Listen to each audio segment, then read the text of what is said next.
Hi, lovely people of this channel. Today I want to speak about my little boy Mikey, the beagle you'd quite frequently see on this channel as well as on my social media. You can find more of Mikey on Facebook. I'm Alexandra Dittmann on Facebook, and you should be able to clearly see the profile with the 3 dogs, among them this beautiful beagle. So Mikey here is a special boy to me. He's 2 years old, an intact male. We got him at 8 weeks old from a breeder here in Portugal, who's also good friends of ours. And basically Mikey was acquired as a companion and playmate for our Estrela mountain dog Maya, because our senior German Shepherd was diagnosed with DM, which is degenerative myelopathy, as the name says, a degenerative disease of the spine. So you have the range of motion significantly curbed as the disease proceeds, unfortunately. And fortunately, luck in the unlucky situation, the dog is not in pain whilst this is happening. So we decided to call the breeder and just say, look, this has happened. Is there any chance you'd have a litter of beagles coming up in next maybe 3 months to half a year? And sure enough, there was one planned for around Christmas. And so we got Mikey around Christmas time, and ever since he's been just a pleasure to have around. The thing about beagles is they're hunting dogs. So if you get a beagle, don't have realistic expectations. Don't expect your beagle to always look to you for guidance and direction. They do not come out of their mother's wombs needing a human to give them guidance and direction. Their nose, their super nose, which is second only to the bloodhound in the canine world, so their super nose is their guidance and direction. So like now, in this case, a super ears, because Mikey just heard something go on in the distance and he is off checking it out. So these dogs are very independent, have a high prey drive, so don't also trust them around small pets, I would say. Be on the safe side. Obviously socialize them with other pets if you have other pets, but don't expect your beagle to not want to go after your pet bird or your pet hamster, guinea pig, or rabbit. These are very dedicated hunting dogs that would absolutely go after stuff if they get the chance to. So yeah, they're also extremely inquisitive, which leads me to what you see in the video now is this weird white chair that's behind Mikey here, propped over a rock. And I can tell you why that chair is there. It did not fall there, did not get there by accident. I stuffed it there.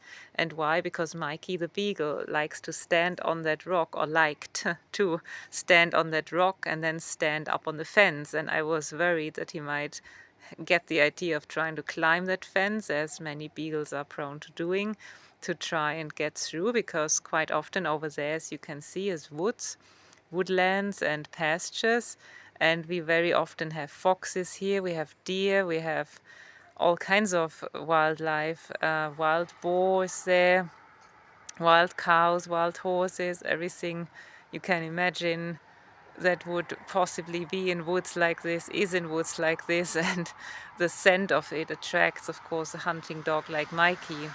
So he could, if he could, he definitely would go over there and inquire some more and run off for probably a few hours, is my guess. This is also why Mikey usually wears a now he's gone and I'm talking about him, why he usually wears a collar with a name tag on him. The reason why he's not wearing that now is because it is raining. It's so very soggy weather, and if I put the collar on whilst it's raining, all I achieve is that the dog's neck is permanently damp. And this damp in a beagle leads often, or in the case of Mikey at least, leads to yeast infections on the skin. You see, if that happens, you see little pinkish patches show up in the white of the dog. It happens on the paws predominantly, but it can also happen on other parts of the body, so I try to avoid that by not having a collar on him when it's damp and drizzly like it is now. Yeah, so this is in short, Mikey the Beagle. What you see behind Mikey is Maya the Estrela, the dog that Mikey was originally got for as a companion. And these two have become best friends. They're really good playmates. They're roughly the same age. Maya is 2.5 years older than Mikey. But yeah, they get along great. They play. And Maya is very, very happy to have the little guy. So this is a very nice, successful pairing of a by now mature big female dog and a very confident little male dog. I would say if you go the typical Caesar Milan classification of alpha, beta, omega, or in other words, top of the pack, middle of the pack, bottom of the pack dogs, these are both alphas, you guys. I would not say that Mikey is a beta just because he's a bit more mellow than Maya, the big one. Because Maya is a mastiff and Mikey is a beagle, and as a hunting dog, these are just naturally much more mellow, less confrontational, especially with humans, than the mastiff kind. So Maya tested her boundaries with me a lot when she was younger, and she only really started to be biddable and open to be influenced by me when she turned 2 years of age. Because these mastiffs, they only mature around that age. At least the females are a bit smaller than the males. They mature physically and mentally around 2 years old, and the males can take up to 3 years. So for a little beagle, that is quite different. Beagles I would say, Mikey had been fully mature adult at around, good boy, Mikey, at around maybe 11 to 12 to 13 months.